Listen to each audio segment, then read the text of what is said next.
If you just got a new bike, then chances are you're broke.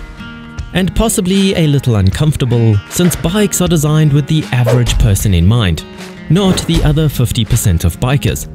So today I'm going to go over 5 areas where you can set your bike up for yourself for free.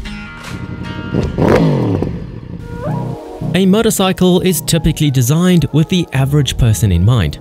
So if you're taller or shorter than average, weigh more or less than average, or even just have a unique riding style, then your bike probably isn't set up for you, which can make it really uncomfortable or even just difficult to ride.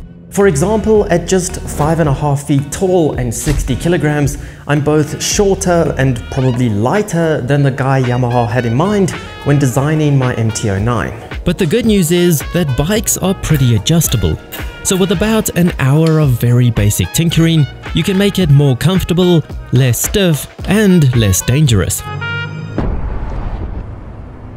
The best place to start is by setting your rider sag. That is how much your suspension compresses when you, with all your gear, climb onto your bike.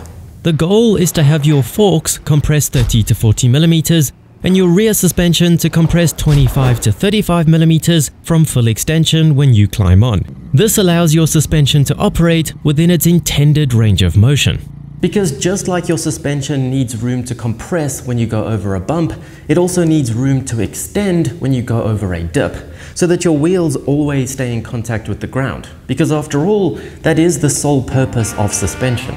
The hardest part is making a friend who can help you.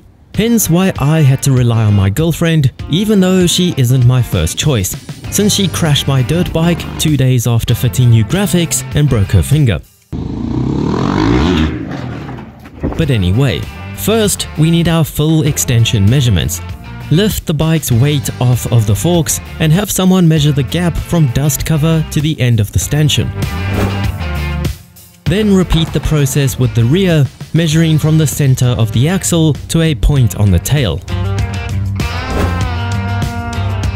Now get kitted up in all the gear you'd usually wear so that you're as heavy as normal. Jump on the bike next to a wall so you don't fall over, and wiggle around a bit to get the suspension to settle. Your helper can then measure the same 2 distances as before, with the suspension now compressed. Subtract the compressed measurement from the fully extended measurement to get your rider sag values. If too stiff, check out your owner's manual to see how to soften your preload. And if too soft, increase your preload until you're in the desired ranges, front and rear. So now that you can mostly rule out suspension for poor handling, you can play with the height of your fork legs within the triple clamps to find the balance between good cornering and stability at high speed. As a general rule of thumb, if your bike feels unstable or shaky at higher speeds, you might want to try lowering the forks in the clamps so that less is exposed at the top here, like mine is. And if you feel as though your bike is difficult to get turned into a corner, raising the forks up in the clamps so that more is exposed at the top here could help. The easiest way is to use the lines on the forks where they stick out of the clamps to set each fork to the same height. If you have a sport bike with clip-ons, your options for free adjustments are more limited. However, you can buy adjustable clip-ons if you really need. But if you have a more traditional handlebar setup like this, consisting of bar risers and handlebars, then you have quite a few options to play with. Starting at the bottom, we have the bar riser, connecting the handlebar to the triple clamp.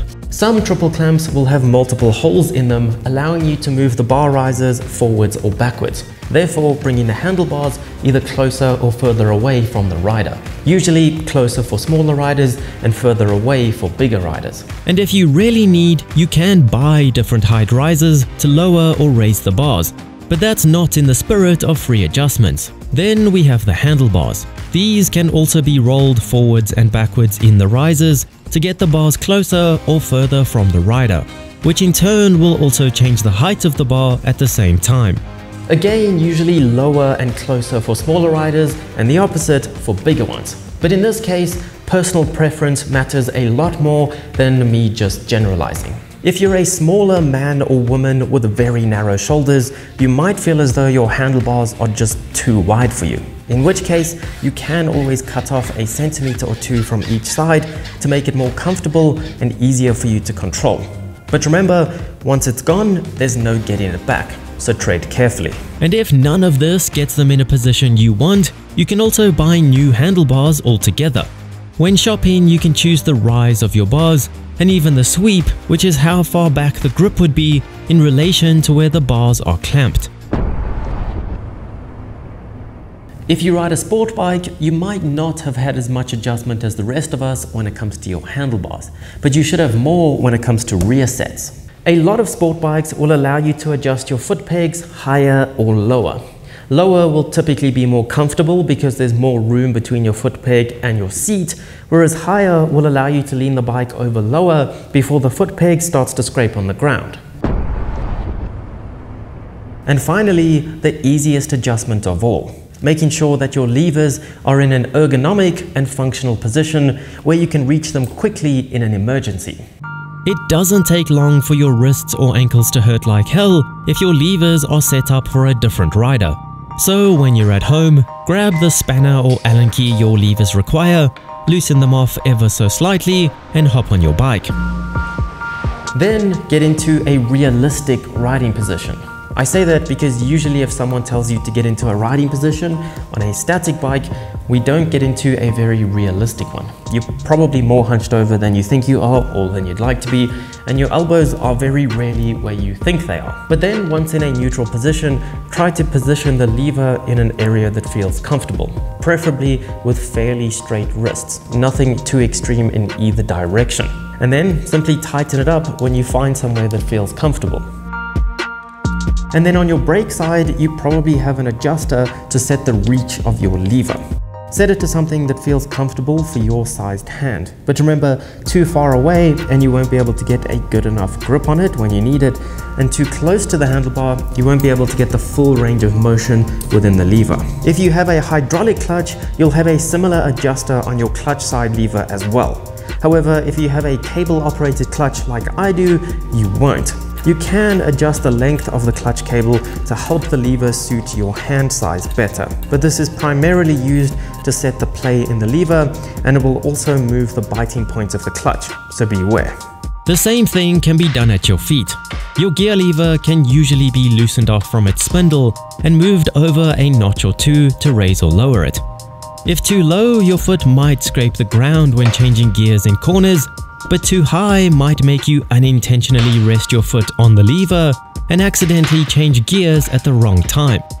The rear brake side usually requires a spanner to thread the rod into or out of the master cylinder to raise or lower it. This one can be anywhere you feel comfortable, since you don't have to get underneath it.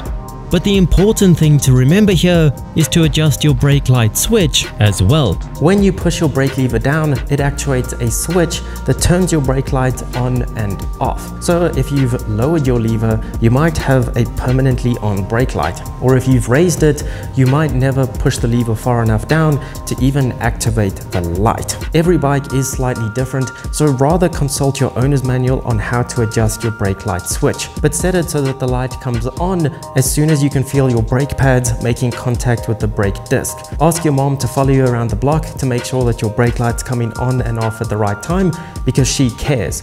And if you get this wrong, it could end badly. And to be honest, the best practice is to take all the tools you use to set your lever positions with you on your next ride, so that when you realize that you did set your levers in an unrealistic riding position, you can at least fix it at a petrol station or something. But anyway, there you have a few free and very basic ways to make your bike more comfortable, easier to ride, and safer. Share this video with a mate that needs this information, subscribe for more bike videos, and I'll see you on the next ride.